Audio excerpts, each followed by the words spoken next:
The bucket of dirty water weighed more than it should have. Perhaps because it was past 11 at night. Perhaps because her knees ached in a way that didn't match her 28 years. Perhaps because the child inside her stirred every time she bent over too much. Clara dragged the cloth across the marble floor of the commercial building's lobby, that marble that reflected the cold lights from the ceiling like a cruel mirror, showing back the image of a woman in a faded blue uniform, her hair tied in a loose bun, her hands red from too much chemical product. She didn't look at the reflection. She had learned not to look. The building was located in the city's financial district, one of those addresses that appear in business magazines with a glass facade and company name in gold lettering. During the day, men and women in suits crossed that lobby without ever stepping where it was wet, without ever noticing that someone had been there before them, on their knees, so that their Italian shoes wouldn't encounter a single stain. Clara was that someone. She was part of the night cleaning team, the shift no one wanted, the shift that paid a little more and cost much more in terms of physical effort.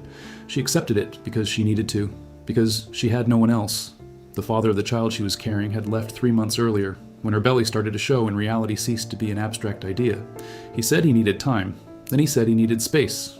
Then he stopped saying anything. The number was blocked. The apartment they shared was half empty one Sunday morning while Clara was at church with her mother. When she returned, she found the key on the kitchen table and a note that simply said, "I'm sorry." She stood there staring at the note for almost an hour, holding the paper as if she could extract a meaningful explanation from it. She couldn't. She put the note in the dresser drawer and never opened that drawer again. Her mother helped during the first few months. Then her mother got sick. Then came the hospital bills. Then the rent was overdue. Then Clara understood that life doesn't warn you when it's going to pull the rug out from under your feet. It simply does, and you fall, and you have to figure out how to get back up with the weight of it all on top of you. That night the lobby was almost empty. The night shift security guard, Mr. Almir, was dozing at the entrance with the radio tuned to an old music station. Clara liked him. He always saved a cup of coffee for her and never asked why her eyes were swollen. Sometimes someone's silence is the kindest gesture one can receive. She was on all fours, scrubbing a stubborn stain near the elevator, when she heard footsteps. Not the hurried footsteps of someone who'd forgotten something at the office, but slow, heavy footsteps. The kind of footsteps of someone carrying weariness on their shoulders, even while wearing a suit that cost what she earned in 6 months. Clara didn't lift her head. She'd learned that it was better that way. The people who frequented that building after business hours generally preferred her to be invisible, and she'd become very good at being invisible. The footsteps stopped. They stopped too close. She continued rubbing, but felt the gaze. There's a difference between being ignored and being observed, and the body knows how to distinguish between the two before the mind. Her movements became stiffer, more mechanical. Her hand gripped the cloth tightly. She waited for the footsteps to begin again, for the person to head towards the elevator, for the night to return to normal. "Clara?" The voice came from above, as the voices of those standing always do when you're on your knees. But there was something in that voice, something that didn't belong in that marble hall at that time of night, in that version of her life. There was something that belonged to another time. She slowly raised her face, as if afraid of what she might find, and he found Rafael. He was different, of course he was. Years do that to people. They add or take away, and in his case, they had added. The skinny boy from the dirt street in the Santa Lucia neighborhood who played soccer barefoot and shared his school lunch with her because her mother sometimes forgot to pack it was now a tall man, broad-shouldered, in a dark suit and a watch on his wrist that gleamed under the lobby lights. But his eyes were the same, those brown eyes that always seemed to be apologizing for something, even when they hadn't done anything wrong. Clara felt the ground disappear beneath her, and this time it wasn't a metaphor. Her legs gave way. She leaned on the bucket and tried to stand, but her belly made the movement awkward, and for a moment she was stuck in that incomplete gesture, neither standing nor kneeling, as if her entire life could be summed up in that intermediate position. "Rafa?" He didn't answer immediately. He stood there, looking at her like someone who finds an old photograph lying in the middle of the street. And in that photograph was everything he had left behind when he left the neighborhood at 17 with a canvas suitcase and a scholarship that looked like a winning lottery ticket. The dirt road, the peeling wall, the state school with its broken fan, the smell of wet earth after the rain, and Clara. Always Clara, sitting on the wall of her house, her feet dangling in the air, waiting for him to return from his father's work so they could study together on the porch. He bent down. He didn't offer his hand. He didn't say anything about her belly, her uniform, the bucket, or the fact that she was kneeling on a floor that probably belonged to one of his companies. He just bent down until his eyes were at the same level as hers and said, in a voice lower than she remembered, "It's been a long time." It was a simple phrase, 3 syllables, but it carried within it 15 years of absence, of paths that diverged that January morning when the bus from the bus station took away the only person who had made Clara believe that life could be different. She remembered that morning with a painful clarity. She had gone to say goodbye in flip-flops and a t-shirt, her eyes dry because she'd cried all night and there was nothing left. He said he would come back. She knew he wouldn't. People who leave the Santa Lucia neighborhood don't come back. They go up, and the neighborhood stays down there, further and further away, until it becomes a bothersome memory. "Are you all right?" he asked, and the question was so absurd in that context that Clara almost laughed. "I'm working," she replied, and stood up, this time firmly, because if there was one thing life had taught her, it was that you don't kneel before someone who once saw you standing tall. She straightened her uniform, ran her hand over her stomach in a protective gesture that had become automatic, and looked at him with that look that women like her develop, a look that says, "I don't need your pity," without needing to open her mouth. Rafael stood up as well. The silence between them lasted the time it took for 3 breaths. He looked at the bucket, at her red hands, at her belly, at her tired face, and in every detail he read a story that didn't need to be told in words. He knew that story. He had grown up inside it.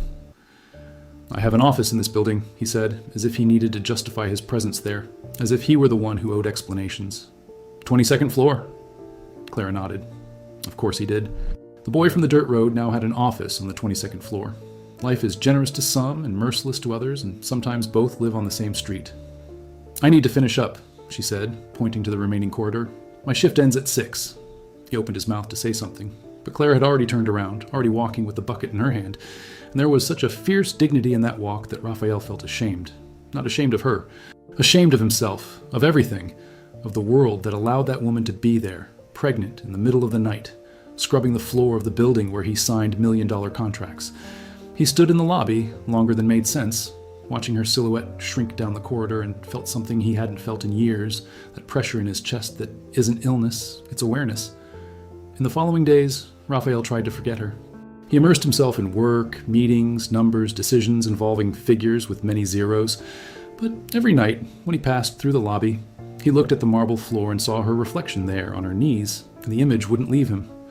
On the 4th day, he went down to the lobby at 11 o'clock at night. He told himself it was because he had forgotten something in the car. A lie. He found Clara in the same place, with the same gesture, carrying the same bucket. This time, he was carrying 2 cups of coffee that he had bought at the corner bakery, the only one open at that hour. "Do you like it with sugar or without?" he asked, holding out the 2 glasses. "I brought both because I couldn't remember." Clara looked at the glasses, then at him, and for an instant so brief it almost didn't exist, he saw something move on her face. It wasn't a smile. It was something prior to the smile, something that precedes it and makes it possible. A relaxation of her guard, a crack in her armor. "With sugar," she said. "Always with sugar. You used to know that." The phrase struck Rafael right in the chest. He sat down on the lobby floor, suit and all, leaned his back against the marble wall, and drank his coffee without sugar while she drank hers with sugar, and for 15 minutes they remained silent, side by side, as if time had come full circle and returned them to that balcony in the Santa Lucia neighborhood, where the silence between them never needed to be filled. Clara was the first to speak. "Don't come back here, Rafa." "Why?" "Because I'm not a social project. And because tomorrow you'll go up to your floor and I'll stay down here, and that's just how it is." He remained silent, not because he agreed, but because he knew that any response at that moment would sound like charity, and charity was the last thing she would accept. He knew her. He knew that stubbornness, born of pride and hurt, that way of pushing people away before they had a chance to hurt her. But he came back the next day, and the next, and the next. Always with 2 coffees, always sitting on the floor. At first, she didn't talk. Then she started talking about small things, the heat, the back pain, the price of milk. Never about the child's father, never about how I'd gotten there, never about the fear she felt in the early morning, when the child kicked and she was alone and the ceiling of the boarding house room seemed to lower a little more each night. It was in the 2nd week that he saw the mark. She was reaching for a high corner with the mop, and the sleeve of her uniform slipped, revealing a bruise on her wrist that wasn't from a chemical. Clara quickly pulled the sleeve back, but it was too late. Rafael didn't ask. He kept it to himself. And that night, when he went up to his apartment on the top floor of a luxury building, he couldn't sleep. He sat in the dark living room looking at the illuminated city below, and for the first time in many years, all the money in the world seemed utterly worthless. The next day, he didn't bring coffee. He brought a proposal, not a job offer, not a monetary offer, not a grand gesture that could be filmed and posted on social media. He brought a key. "It's an apartment," he said, placing the key on the edge of the bucket next to her red hand. "It's in the Jardim das Flores neighborhood. 2 bedrooms. Very close to the hospital and the health center. It's in my company's name, but it's yours for as long as you need it. There are no conditions, no deadline. There's nothing you need to give me in return." Clara stared at the key as if it were a dangerous animal. Her eyes filled with tears she refused to let fall. Her hands trembled. She pushed the key back. "I didn't ask for anything." "I know, I don't want charity." "I know. Then why are you doing this?" Rafael took a deep breath. And then he said something Clara didn't expect. Something that came out of him like removing a thorn he had carried for 15 years. "Because when I left on that bus, you were at the bus station in your flip-flops, holding a bag of cheese bread that you had woken up in the middle of the night to make for me to eat on the trip. And I ate that cheese bread crying on the bus seat, hidden behind my backpack. And I swore that one day I would be able to repay what you've done for me my whole life. It's not charity, Clara. It's a debt. The only one I've never paid." The lobby fell silent. Even Mr. Almir's radio seemed to have stopped. Clara lowered her head, and for the first time since he had seen her again, she cried. It wasn't a pretty, movie-like cry. It was an ugly cry, the kind that comes out loud, that makes your whole body tremble, that cleanses inside what years of silence have accumulated. She cried for the father of the child who left, for the mother in the hospital, for the overdue rent, for the marble floor, for the red hands, for the growing belly, for the fear, for the loneliness, for that boy who had left and whom she had never been able to forget, no matter how hard she had tried every day for the past 15 years. Rafael knelt beside her. On the same floor she cleaned every night. He knelt, held her red hands in his, and stayed there, saying nothing, because sometimes the most honest gesture is simply to stay. Clara accepted the key 3 days later, not because she had given up her pride, but because the child inside her deserved more than a boarding house room with a leaky ceiling. When she opened the apartment door for the first time, she found everything set up. A crib, baby clothes, a full refrigerator, and on the kitchen table, a note that read, "You were never invisible. Not to me." She held that note the same way she had held the other one months before. But this one didn't hurt. This one healed.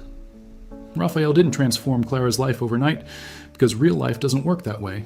What he did was quieter and more difficult. He stayed. He would show up after work, sometimes with food, sometimes with medicine for her mother, sometimes with nothing, just his presence.